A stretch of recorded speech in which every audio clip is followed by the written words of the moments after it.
Mətnə əsasən müəyyən etmək olmaz. A bəndi arıçılıq kolxozunun olmama səbəbini. Bəli, biz mətnə əsasən arıçılıq kolxozunun olmama səbəbini müəyyən edə bilmərik. Yəni, müəyyən edə bilmərik ki, arıçılıq kolxozu niyə yox idi? B bəndi Sadıq kişinin bağlamanı hansı məqsədlə hazırladığını. Bunu müəyyən edə bilərik. Sadıq kişi bağlamanı oğlu üçün, yəni Vahid üçün hazırlamışdı. C bəndi hadisələrin hansı fəsildə baş verməsini. Deməli, deyir ki, ilin o vaxtı idi ki, yay istisi adamların canından yenicə çıxmış, soyuq isə hələ kar eləməmişdi. Pəncərələr yenicə örtülür, qış tədarükü yada düşürdü. Deməli, yay fəsli keçib, artıq deməli, elə deyək, payız fəsli gəlibdir. Yay istisi adamların canından yenicə çıxır, soyuq isə hələ tam kar eləmir. Deməli, söhbət payız fəslindən gedir. Bunu müəyyən edə bilirik. Deməli, Vahidin məktəbdən qovulmasının səbəbini müəyyən edə bilərik. Çünki Vahidin öz dilinə deyilir ki, deməli, partiya komitəsində işləyən var. Dediyim o Mərdimazar. Ondan bir gün qabaq məndən soruşdu ki, atan kolxozdadır ya yox. Dedim, yox. Daha bir sözü olmadı, çıxıb getdi. 2 gün keçmədi ki, divara əmr astılar, məni çıxartdılar. Deməli, məktəbdən qovulmasının səbəbi nə idi? Həmin o Mərdimazarın, deməli, bir bəhanə gətirməsi. Deməli, göründüyü kimi sualımızın düzgün cavabı olacaq A bəndi.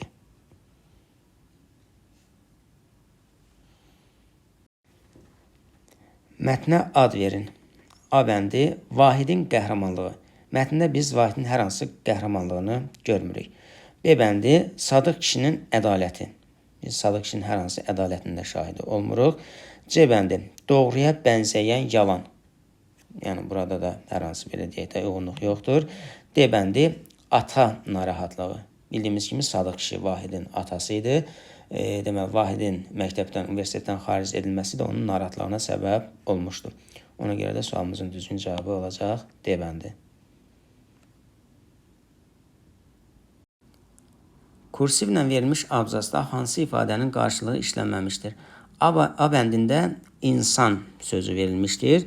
Deməli, kursivlə verilmiş abzasda adam sözü var. Deməli, bu insan sözülə qarşılıq təşkil edir. B bəndində gülümsəmə verilmişdir. Deməli,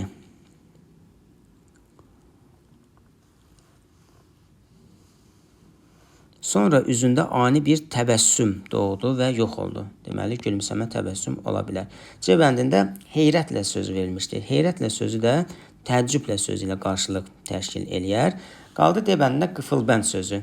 Burada, deməli, abzasına verilən hissədə bağlama sözü var. Bismillah deyib addımını darvazadan balaca qapıdan eşiyə atanda əlində çamadan olan və içəri girmək istəyən adamla elə üzə gəldi ki, qara çamadanla ağ bağlama bir-birinə toxundu. Yəni, burada bağlama sözü ilə qıfılbənd sözü təbii ki, qarşılıq təşkil etməz. Ona görə də sualımızın düzgün cavabı olacaq D bəndi. Vahidin xəbis adam adlandırdığı şəxslə bağlı yanlış fikir müəyyən edin. A bəndi tələbənin düşməndir. Bəli, biz bunu Vahidin dilindən deyilən ifadələrdə də görürük. Deməli, deyir ki, bir xəbis adam var, iş başına soxulub, tələbənin düşməni. Hamısını eləyən odur.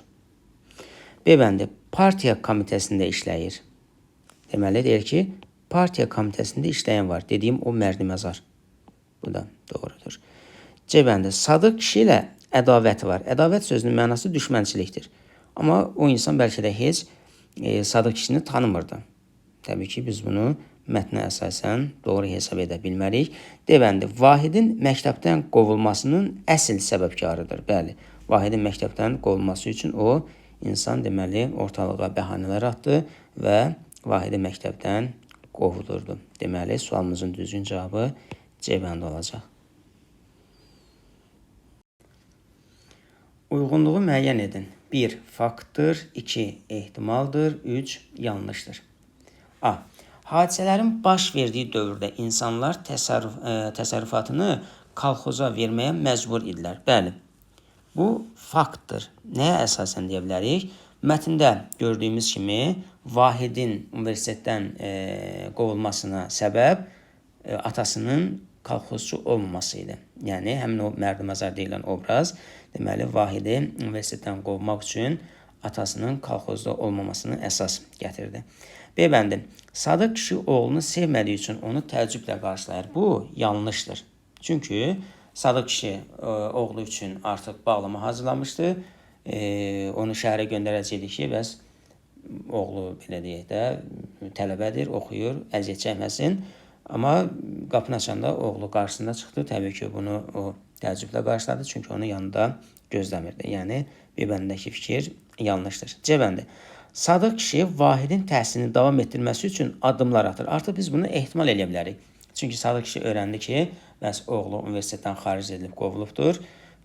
Artıq təbii ki, onun yerində universitetə bərpa edilməsi üçün addımlar atması düşünülən bir şeydir. Yəni biz bunu ehtimal edə bilərik.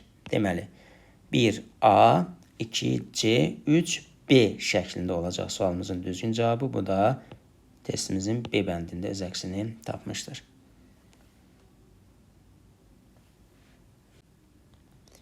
Çərçivədə verilmiş ifadələrdən birində məcazlik yoxdur.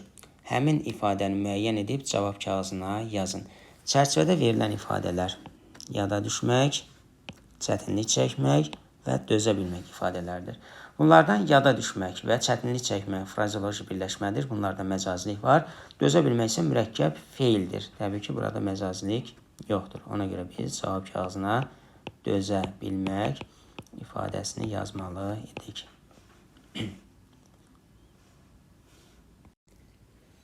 Sillagizmi tamamlayın. Bildiyimiz kimi sillagizmdə birinci və ikinci hökm əsasında nəticə çıxartmaq tələb olunur. Bizdə birinci hökmdə verilib ki, xülasə sözü həm leksik, həm də qrammatik mənaya malik olarkən vurğusu sonuncu hecada olur. Yəni, xülasə sözündən danışıldı. Dedi ki, əgər bu sözdə vurğu sonuncu hecadadırsa, bu söz həm leksik, həm də qrammatik mənaya malikdir. 2. Yaxşı bir xülasə hazırla cümləsində xülasə sözünün vurğusu sonuncu hecadadır. Biz birinci və ikinci hökmlərdəki məlumata əsasən nəticə çıxartmalıyıq. A bəndi, xülasə sözü ahəng qanuna tabi olmayan sözdür. Bu söz ahəng qanuna tabi olmayan söz ola bilər. Ancaq, deməli, bunun sillagizmlə heç bir əlaqəsi yoxdur. B bəndi, xülasə sözü vurğusu dəyişməklə mənası dəyişən sözdür. Ola bilər, ancaq bu sözdə təbii ki, hökmü, yəni nəticə olaraq, deməli, yəni verilən hökmlər əsasında çıxan nəticə deyil. C bəndi, yaxşı bir xülasə hazırla cümləsindəki xülasə sözü yalnız qrammatik mənaya malikdir. Burada bizə dedi ki, həm leksik, həm də qrammatik mənaya malik olur. D bəndəsi deyir ki, yaxşı bir xülasə hazırla cümləsində xülasə sözü həm leksik, həm də qrammatik mənaya malikdir. Bəli, bu D bəndindəki fikir bura nəticə hissəsinə yazıla bilər. Ona görə sualımızın düzgün cavabı D bəndi olacaq. Altından xətt çəkilmiş sözün düzgün yazıldığı ifadəni müəyyən edin. İsimin halları nümunəsindəki in şəkilçisi yəlik hal şəkilçisidir. İsim sözü isə bildiyimiz kimi saitlə başlayan həm hal, həm də mənsubiyyə şəkilçisi qəbul etdiyi zaman buradakı isaiti düşürdü. Deməli, bu da yazılış düzgün deyil. B bəndi, insanın ağızı. Ağız sözü mənsubiyyə şəkilçisi qəbul etdiyi zaman kökdəki qapalı sait düşməlidir. Bu da yanlışdır. C bəndi, beynin quruluşu. Beyin sözü yalnız mənsubiyyə şəkilçisi qəbul etdiyi zaman buradakı isaiti düşür. Hal şəkilçisi qəbul etdiyi zaman isə isaiti düşmür. Beynin quruluşu nümunəsindəki in isə hal şəkilçisidir. Deməli, burada isaitinin düşməməsi doğrudur. D bəndi, oğlun yaxşısı nümunəsində isə oğul sözünün altından xətt çəkilib, oğul sözü isə yalnız mənsubiyyət qəbul etdiyi zaman buradakı u saiti düşür. Burada isə hal şəkilçisi qəbul edilir. Deməli, buradakı u saiti düşməli deyildir. Deməli, bu da yanlışdır. Göründüyü kimi sualımızın düzgün cavabı C bəndi olacaq. Təəssüflə sözünün fonetik təhlillə bağlı yanlış fikir müəyyən edin. Bildiyimiz kimi sözləri fonetik təhlil edərkən ilk öncə onun düzgün tələffüz formasını yazmalıyıq. Bu söz təəssüflə şəklində tələffüz olunur. Biz saitlərin və samitlərin təsnifini tələffüz üzərində, vurğu, heca, ahəng qanunu isə yazılış üzərində aparacaq. A bəndi, açıq saitlərin sayı cingiltili samitlərin sayından çoxdur. Açıq saitlər, deməli, ə saiti oldu 2. Cingiltili samit isə, deməli, 2 dənə n samiti. 2, 2-yə bərabərdir. Təbii ki, burada çoxluqdan söhbət gedə bilməz. B bəndi, həm səs düşümü, ə-nin biri düşdü, həm də səs artımı, n artdı. baş verir. Doğrudur. C bəndi. Kar qarşılığı olmayan iki cingiltili samit işlənmişdir. N samitləri. Bu da doğrudur. D bəndi. Ahəng qanuna tabi olan bu söz 4 hecalıdır. Deməli, göründüyü kimi sözümüz ahəng qanuna tabidir. 1, 2, 3, 4 dənə də heca var. Bu da doğru fikirdir. Deməli, sualımızın düzgün cavabı A bəndi olacaq. Cümlələrdən birində həm sadə, həm də mürəkkəb bağlayıcı işlənmişdir. A bəndi. Mənsuru görə bilmirdim. Halbuki başqa yoldaşlarımıza ara bir rast gəlirdim. Görünür ki, burada cəmi bir dənə bağlayıcı işlənmişdir. O da quruluqçu mürəkkəbdir. Bizə isə demişdi ki, həm sadə, həm də mürəkkəb bağlayıcı olsun. Deməli, A bəndi ola bilməz. B bəndi. Hərgah özü də bilirdi ki, tutduğu iş yanlışdır. Burada hərgah, də və ki. Hər üçü bağlayıcıdır. Hərgah iki sözün birləşməsinə əmələ gəlib quruluqçu mürəkkəbdir. Də və ki, deməli, nədir? Sadə bağlayıcılardır. Deməli, bu doğru olacaq. C bəndi. İşlər gecikirdi. Ona görə də narahatdır. Göründüyü kimi ancaq mürəkkəb bağlayıcı işlənmişdir. D bəndi. Doğrudur. Çox qocalmışam. Amma cavanlardan heç də geri qalmıram. Burada isə ancaq sadə bağlayıcı işlənmişdir. Deməli, sualımızın düzgün cavabı B bəndi olacaq. Ədatlarla bağlı yanlış fikir müəyyən edin. A bəndi. Ki ədatı həm sual, həm də qüvvətləndirici ədat kimi işlənə bilir. Bəli. B bəndi. Kaş, barı ədatları işlənən cümlələrdə adətən təsriflənən feil arzu şəklində olur. Bəli. C bəndi. Bircə ədatı bütün hallarda məhdudlaşdırıcı ədatdır. Yanlışdır. Çünki bircə ədatı həm qüvvətləndirici ədat ola bilər, həm arzu ədatı ola bilər, həm də məhdudlaşdırıcı ədat ola bilər. D bəndi. Adətən ədatlardan əvvəl və sonra vergül işarəsi qoyulmur. Bu da doğru fikirdir. Göründüyü kimi sualımızın düzgün cavabı C bəndi olacaq. Hansı cümlədə fərqləndirilmiş söz qoşmadır? A bəndi. Anasından ayrı düşən quzunu qurd yeyər. Burada ayrı düşmək var. Buradakı ayrı sözü zərfdir. B bəndi. Təki hamı sənin kimi olaydı. Təki. Bu arzu ədatıdır. C bəndi. Kimi dostla gəzdi, kimi yoldaşla. Burada kimi sözü qeyri-müəyyən əvəzlikdir. D bəndi. Maşın cıdır düzünə sarı üz tutub sürətini daha da artır. Deməli, düzünə sarı göründüyü kimi sarı sözü burada yönlük halda olan sözə qoşularaq yönəlmə istiqamət mənasını ifadə etmişdir. Ona görə sualımızın düzgün cavabı D bəndi olacaq. Hansı sözün leksik mənası yanlış verilmişdir? A bəndi. Müsadirə etmək. Bir şəxsin yaxud şirkət müəssisəsinin əmlakını, pulunu dövlətin xeyrinə zorla zəbt etmək. Bəli, bu müsadirə etmək sözünün leksik mənasıdır. B bəndi. Fasad. Binanın çölə baxan əsas qabaq tərəfi ön tərəf. Bəli, bu fasad sözünün leksik mənasıdır. C bəndi. Ümman. Böyük dəniz, dərya, okean deməkdir. Bu da doğru fikirdir. D bəndi. Tərsanə. Bir şeyin əks tərəfi, arxası, dalı. Bu yanlışdır. Çünki tərsanə sözünün leksik mənası, deməli, belə deyək, gəmi düzəldilən və təmir olunan yer mənasındadır. Burada isə verilib ki, bir şeyin əks tərəfi, arxası, dalı təbii ki, ola bilməz. Çünki tərsanə sözünün leksik mənası gəmi düzəldilən və təmir olunan yer mənasıdır. Ona görə sualımızın düzgün cavabı olacaq D bəndi. Artırılmışdır sözünün tərkibinə görə təhlil sxemini müəyyən edin. Art sözün köküdür. Art feilindən artırmaq feili, artırmaq feilindən artırılmaq feili əmələ gəlmişdir. Mış zaman şəkilçisi qrammatikdir da xəbərli şəkilçisi qrammatikdir. Deməli, sözün kökü 2 leksik şəkilçi və 2 qrammatik şəkilçi olması lazımdır. Bu da A bəndində öz əksini tapmışdır.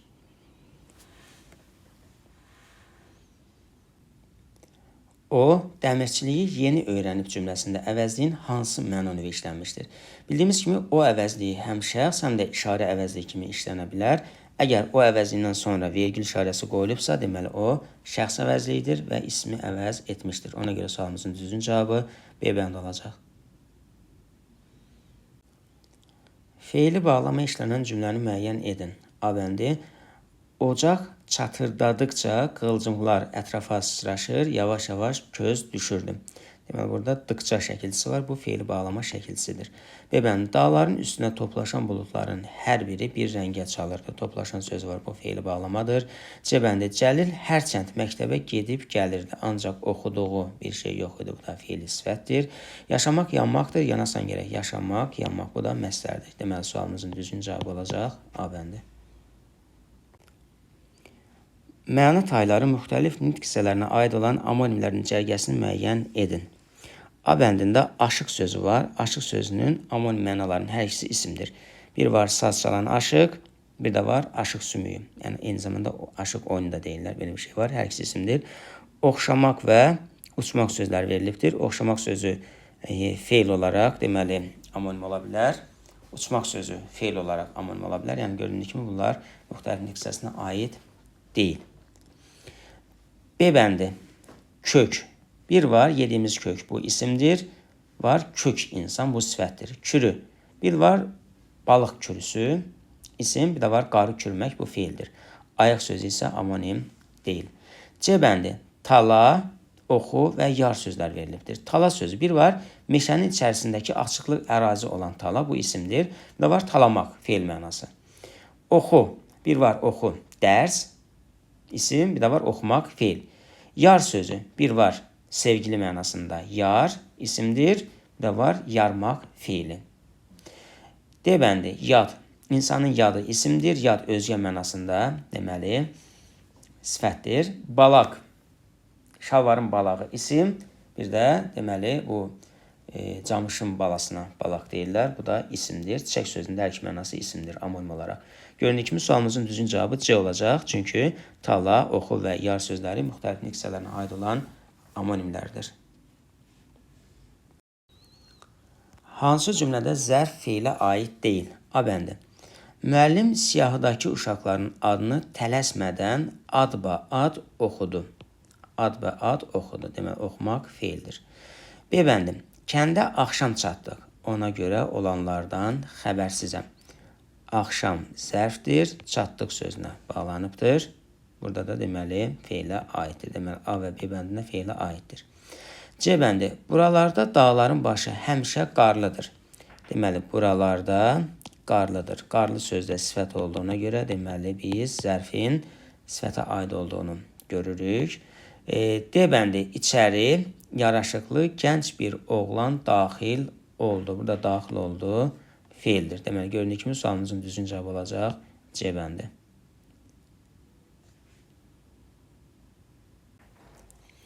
Usta, Fərrux işini buraxıb ailəsini rayona köçürərmi cümləsindəki həm mənsubiyyət, həm də hal şəkilçisi qəbul etmiş sözləri müəyyən edib cavab kağızına yazın. Deməli, usta sözündə hər hansı bir şəkilçi yoxdur, Fərrux sözündə yoxdur. İşini sözünə baxaq. İş sözün kökü. Onun işi mənsubiyyət, işini təsirli hal şəkilçisidir. Buraxıb feili bağlamadır. Ailəsini sözü. Kök və şəkilçiyə ayıraq. Ailə sözün kökü, onun ailəsi mənsubiyyət, ailəsini təsirli hal şəkilçisidir. Rayona yönlük haldır, köçürərmi feildir. Deməli, biz işini və ailəsinin sözlərini cavab kağızına yazmalı idik. Mətnə əsasən yanlış fikirdir. A bəndi. Afrikadakı Atlas dağları vulkanik mənşəlidir. Bu fikir yanlışdır. Nəyə görə yanlışdır? Baxaq. Deməli, deyir ki, Afrikadakı Atlas dağları da qırışıq dağlardır. Mətnin ikinci abzasına nəzər yetirək. Deyir ki, dağlar bir-birindən yaranmasına, yəni mənşəyinə və yaşına görə fərqlənir. Mənşəyinə görə dağlar tektonik və vulkanik olur. Tektonikin özü də bölünür. Qırışıq, faylı və qırışıq faylı. İndi bizə dedi ki, Afrikadakı Atlas dağları qırışıq dağlardır. Qırışıq dağlarda nəyə daxildir? Tektonik dağlara. Deməli ki, vulkanik yox, olmalıydı tektonik dağlar. Ona görə A bəndi yanlışdır. B bəndi Tianşan, Altay, Sayan dağları hələ də seismik fəallığını itirməmiş ərazilərdə yerləşir. Deyir ki, qırışıq faili dağlar yer kürəsində seismik fəallığını tamamilə itirməyən ərazilərdə yaranır. Belə dağlar Tianşan, Altay, Sayan yenidən tektonik proseslərə məruz qalmışdır. Bizə də deməlidir ki, Tianşan, Altay, Sayan dağları hələ də seismik fəallığını itirməmiş ərazilərdə yerləşir. Yəni onlar deməli seismik fəallığını tamamilə itirməyən ərazilərdə yerləşir. Deməli bu fikir doğrudur. C bəndi vulkanik dağlar konus formasında olur. Deməli bəzi dağlar vulkanların fəaliyyəti nəticəsində yaranır. Adətən belə dağlar silsilə yaratmır və konus formasında olur. Deməli vulkanik dağlar konus formasında olur. D bəndi Alp, Qafqaz kimi dağlar cavan dağlara misal ola bilər. Deməli Alp və Qafqaz dağlarından burada danışdı. Alp, Himalay dağ sistemində yerləşən Alp, Qafqaz, Kopet dağ, Pamir, Hindukuş, Himalay və Afrikadakı Atlas dağları qırışıq dağlardır. Və mətnin sonunda isə deyir ki, deməli, yaşına görə dağlar cavan və qədim olur. Cavan dağlar hündür və kəskin parçalanmış olur. Qırışıq dağlar da cavan dağlardır, qırışıq dağlar. Deməli, Alp, Qafqaz dağları nəyə aiddir? Qırışıq dağlara. Qırışıq dağlarda cavan dağları daxil olduğuna görə biz Alp, Qafqaz kimi dağların cavan dağlar olduğunu deyə bilərik. Deməli, sualımızın düzgün cavabı olacaq A bəndi. Tünd hərflərlə verilmiş sözün mətndəkindən fərqli mənada işləndiyi nümunəni müəyyən edin. Faili dağlar seismik zonalardan kənarda yerləşən, zəif parçalanmış ərazilərdəki qədim dağlardır. Deməli, buradakı qədim sözü həqiqi mənada işlənmişdir. Biz məcaz mənada işlənən nümunəni tapmalıyıq. A bəndi Bibi Heybət Bakının qədim neft rayonlarından biri sayılırdı. Qədim neft rayonu, yəni bu, belə deyək, həqiqi mənadır. B bəndi Məhərrəm bəy, nə əcəb qədim dostunuzu yadınıza salınız. Burada qədim sözü məcazi mənadadır. C bəndi Göylərə baş vuran qədim binalar, həqiqi mənadır. D bəndi Divarda bədənnüma bir cüt qədim güzgü var idi. Burada da həqiqi mənadır. Deməli, sualımızın düzgün cavabı olacaq B bəndi. Verilmiş cümlənin mətnin neçənci abzasını artırmaqla mətni genişləndirmək mümkündür. Asiyanın 54%, Şimali Amerikanın 36%, Avropanın 25%, Cənubi Amerikanın 22%, Avstraliyanın 17%, Afrikanın isə 3% ərazisi dağlıq ərazilərdir. Deməli, mətnin birinci abzasına nəzər yetirək. Yer səthinin əsas relyef formalarından biri olan dağlar qurunun 40%-dən çox hissəsini əhatə edir. Deməli, burada ümumi olaraq yer səthinin deməli, quru sahəsinin belə deyək, 40%-dən çox hissəsi dağlar olduğu vurğulanır. Ardınca isə biz bunu deyə bilərik ki, Asiyanın 54%, Şimali Amerikanın 36%, Avropanın 25% ərazisi dağlıq ərazilər. Yəni biz bu verilən deməli cümlə ilə mətnin birinci abzasını genişləndirə bilərik. Çərçivədə verilmiş sözün kontekstə uyğun mənasını müəyyən edin. Bizim çərçivədə verilmiş sözümüz forma sözüdür. Cümləni oxuyaq. Adətən belə dağlar silsilə yaratmır və konus formasında olur. Yəni biz o dağlara baxdığımız zaman onların konus formasında olduğunu görürük. Yəni buradan artıq deyə bilərik ki, onların görünüşü konus formasındadır. Deməli, A bəndi tip, quruluş, təşkilat sistemi, struktur. Təbii ki, ola bilməz. B bəndi hər hansı bir əşyanın xarici görünüşü, şəkli. Bəli, dağların görünüşü, şəkli konus formasında olur. Bəli, bu olacaq. C bəndi bədii əsərin növü, janrı təbii ki, ola bilməz. D bəndi bir şeyin müəyyən olunmuş nümunəsi tipi də ola bilməz.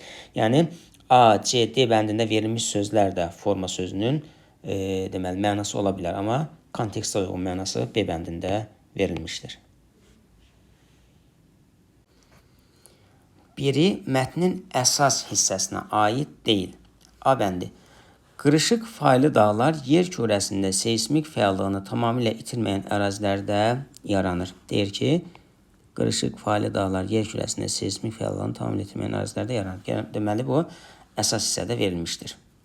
B bəndi nisbi hündürlüyünə görə dünyada ən yüksək vulkanik dağ Havay adalarındakı Mauna Kea dağıdır. Deməli, vulkanik dağ Havay adalarındakı Mauna Kea dağıdır. Bu da əsas hissəyə aiddir. C bəndi dünyanın ən uzun qırışıq dağ sistemi Şimali və Cənubi Amerikanın qərbində yerləşən Kordilyer Ant dağlarıdır. Deməli, dünyanın ən uzun qırışıq dağ sistemi Şimal və Cənubi Amerikanın qərbində yerləşən Kordilyer Ant dağlarıdır. Göründüyü kimi bu A, B və C bəndində verilən cümlələr mətnin əsas hissəsindən götürülmüşdür. D bəndi yer səthinin əsas relyef formalarından biri olan dağlar qurunun 40%-dən çox hissəsini əhatə edir. Bu isə göründüyü kimi mətnin giriş hissəsinə aiddir. Ona görə də sualımızın düzgün cavabı olacaq D bəndi. Nöqtələrin yerinə cavab kağızına mətnin məzmununa uyğun ifadə yazmaqla cümləni tamamlayın. Deməli, Elbrus, Kazbek, Savalan, Etna, Vezuvi, Kamerun, Kotopaxi və s. vulkanların fəaliyyətinin nəticəsində yaranmış və ya meydana çıxmış, meydana gəlmiş və s. kimi sözləri, ifadələr yazmaqla cümləni tamamlaya bilərik.